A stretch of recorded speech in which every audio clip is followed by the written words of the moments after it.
wasiir dawlaha wasaaradda duulista iyo hawada iyo gaadiidka cirka jamhuuriyadda Soomaaliland Axmed Cali Maxamuud Baynax ayaa maanta waxa uu gaari ku wareejay saldhigga ciidanka booliska ee degmada Garada kaas oo wax badan ka tari doona baahiyaha aasaasiga ah ee bulshada waxaana si wada jir uga gudoomay maamulka heer degmo iyo taliyaha ciidanka booliska ee degmada Garada ugu horeyntiina waxa halkaas ka hadlay maayirka degmada Garada mudane Faarax Aadan wasiir dawlaha wasaaradda duulista iyo hawada Chief Caaqil Cabdirashiid Ducaale Cilmi Suldaan Carab Cabdi Cali iyo mas'uuliyiin kale oo tiro badan waxayna dhamaantoodba u mahad celiyeen wasiir dawlaha dhinaca kale ayaa waxa ay fariin u direen dhamaanba shaqaalaweynaha iyo ciidanka abliga ku hawlan arrimaha doorashooyinka codbixinta oo maalinta bariya ka bilaabmi doona guud ahaan bagiyiga Soomaaliland gaar ahaan degmada Garada iyo deegaanada hoos yimaada waxayna dhamaantoodba kula dardaarmeen inay ilaaliyaan amniga aad bay farxad noogu tahay maanta aan ugu mahad celinaynaa gaariga booliska magaranaysa degmada Garada ay soo siisay xukuumadda Soomaaliland iyo taliska booliska runtii degmada soo gaaray maanta oo wado wasiirku aad baan uga mahad celinaynaa daan deegaanka sababtoo ah waxa weeye waxa jirta baahidiisii amninimo ama gaadiidnimo ayuu qayb ka yahay oo degmada waxa weeye looga baahnaa runtii waxa weeye degmada waxa ku talaa deegaan aad u ballaaran oo hal gaari iyo laba gaariba in ka badan ay hawsheeda magaranaysa ay ku adag tahay inay qabtaan maadaama gaarigii labaad yahay xukuumadda maanta 2 sano gudahood ay ku soo gaarsiisay degmada aad baan uga saldhigan Garada ugu baahnaa gaarigan waa degmo aad u ballaaran oo maxaan ku raahday deegaankeeda iyo dadkeeduba aad u badan yihiin waa loo baahnaa waa ugu mahadnaqaynaa waa waxay ka mid tahay waxyaalaha aan maxaan ku raahday aan ku dooranayno xisbiga kulmiye ayay ka mid tahay gaarigan sida maxaan ku raahday loo soo wareejiyay ayaanu maxaan ku raahday madaxda saldhigga iyo askarta waxaan ka codsanaynaa inay saa u ilaaliyaan loo tartamay biritan ay noqonayso maalin taariikhi ah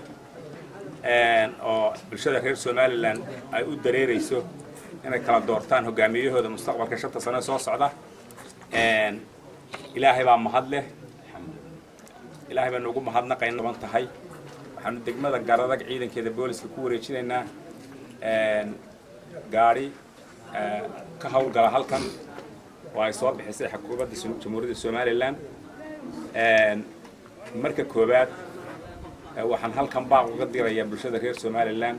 gaar ahaan degmada Garada iyo gobolka Sanaag in doorashada birita dhaci doonta lagu galo hab amniya oo wanaagsan oo sharaf leh oo qofku codkiisa uu bixiyo kala doorto inuu hogaamiyihiisa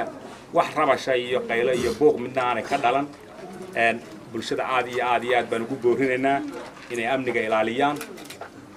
mar labaad goobjoog u ahaado oo la isku wareejinayo gaarigaas aad aragtaan oo wax weyn ka tari doona baahidii ay saldhigani u qabay maxay tahay hawlaha hadba la soo dirsan kunoo keenay dowladda Soomaaliland siisay waan gudoominay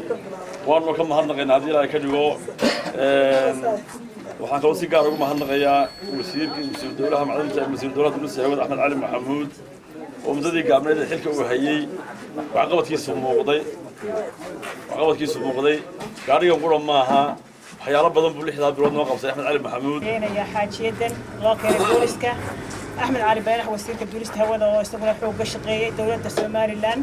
oo si qurux badan ayana u soo siisay aad iyo aad baan uga mahad celinaa gabagabadiina waxa uu si rasmi ah ugu wareejay taliyaha ciidanka booliska ee degmada Garada gaarigaasi waxaana ka mahad celiyay taliyaha ciidanka booliska waan ka mahad celinaynaa wasiir dawlaha duulista hawada iyo odayaasha kale siyaasiyiinta ee la socda gaariga ay noo keenaan iyo xukuumadda taliyaha ciidanka booliska ay noo keentay xukuumadda si aanu shaqadayadii awalba diwaan shaqayna kor ugu sii qaadno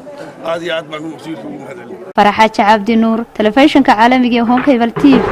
degmada Garada